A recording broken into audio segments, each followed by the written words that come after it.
Showed this car before. It's been sitting in the field over there, so we got it running for the first time this year. It sports a 389 big block 2-barrel engine, and it's got...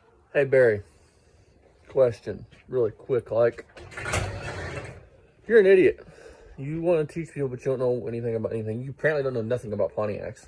Pontiac never came big block or small block. Their engines are the same, besides bore and stroke and some odds and ends. The only one that was different, again, was the 301. It was a totally different engine than the rest. So your 389, technically not big block or small block. So you know you sound stupid to anybody that knows anything about Pontiacs.